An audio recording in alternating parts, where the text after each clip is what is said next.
So, the problem with semen retention that I see and believe is like the over reliance on it, and even I have, fell victim of it, over relying on it, and kind of like believing that's the only space I can even thrive in when I'm, holding my seed and I'm not, you know, partaking in sex. So to a certain extent, I'm like weakened because of it. And this kind of in the same category as like people that are always only doing it only for like sexual attraction to like a certain extent. Like I was doing it because I'm like I feel powerful on it, but to a certain extent, it's exposing like a big weakness in your character. I was realizing that I was only feeling strong, and then I'm like, damn. So I feel pretty weak as a base in my base form, in the sense like if I'm not on it, I feel weird. I feel like I'm less than. So, and I think that's connected to just your own self value and who you are as an individual. So, this is me now. Like I said, I'll be doing it, but I don't allow myself to over rely and believe in that I get this power from semen retention, even though I do. Like I said, I know the difference when I'm on it versus when I'm not, but I'm strong in my base, so I just feel extra powerful when I'm on it, right?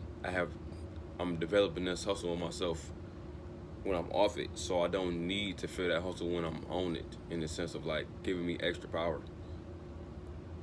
And I guess that's kind of like my main problem is that really, if I'm gonna be honest, semen retention is really used for a spiritual purpose, right?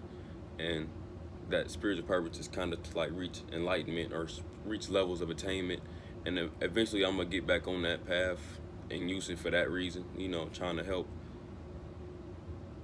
activate my crown chakra, just really just reach enlightenment. But for the material reasons, I use it for energy. I use it to make something of myself. I use it to try to bring my dreams into reality. But you realize that to get to that point, you got to go through a lot of suffering. You got to go through a lot of your own personal understanding to get there. And I had to realize that I was kind of using it as a crux. I was only using it to make myself feel better about the things I was inferior and I was, lacking in.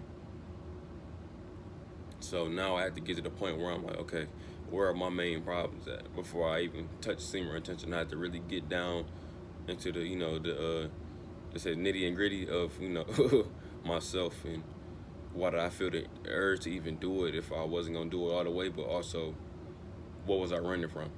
I was running from how inferior I felt, how weak I was, literally how weak my willpower was, how weak my frame of mind was, how weak my frame is. Like I'm a skinny dude, right?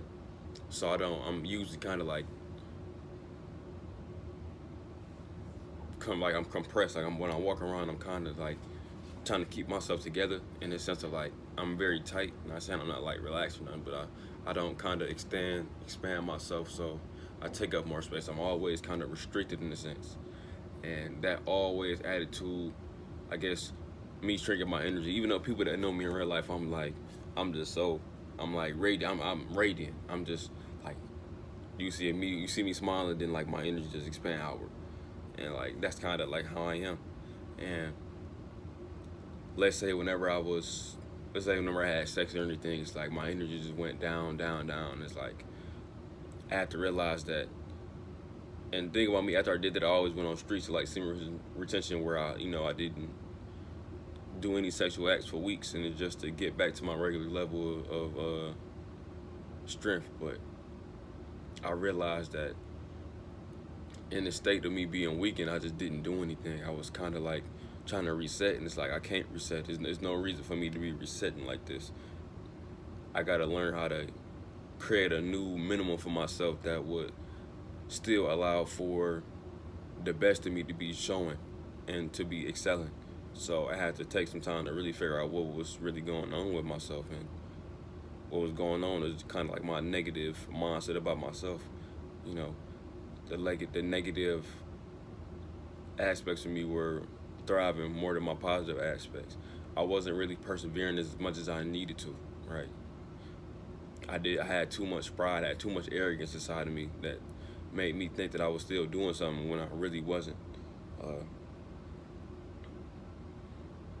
a lot of sadness, a lot of anger that was inside of me because of the way that my life, you know, developed and how it really turned out. And the real thing is the thing I started to understand was really that I got the life that I deserved because of the way I lived, right?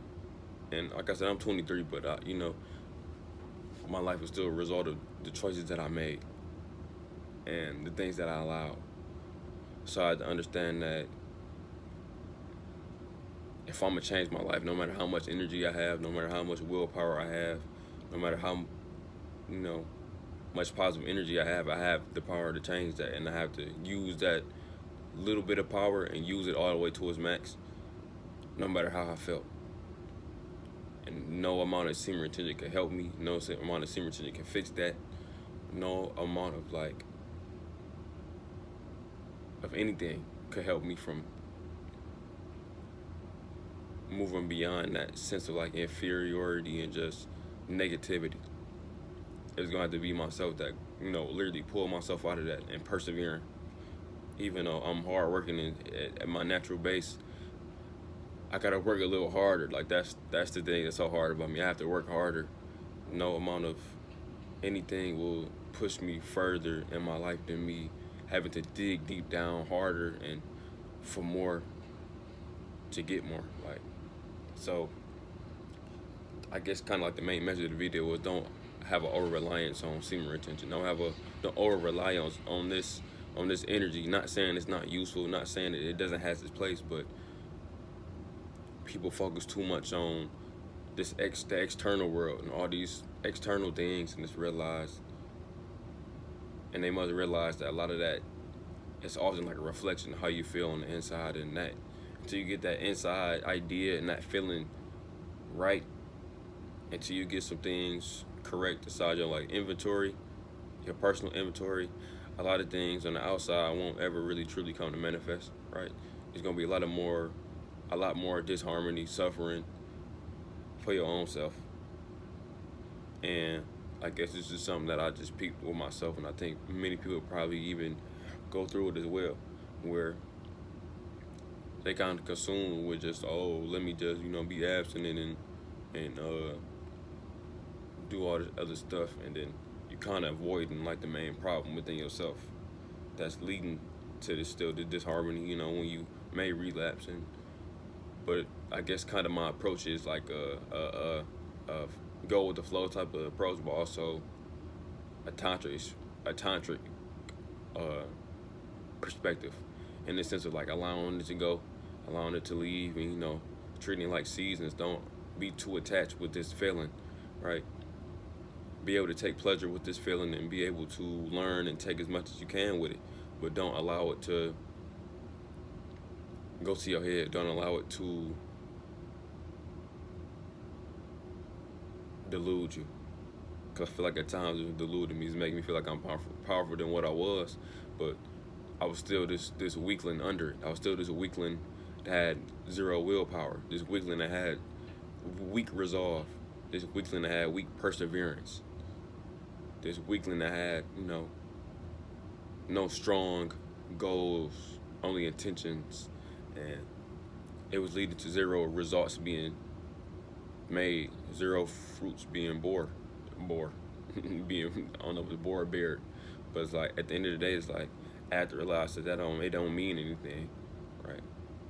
And I guess that's kind of like my just approach to life. Anything like all this stuff don't mean nothing to me. So yeah, if you guys like the video, like, comment, and subscribe, and I'll see y'all later. Thank you.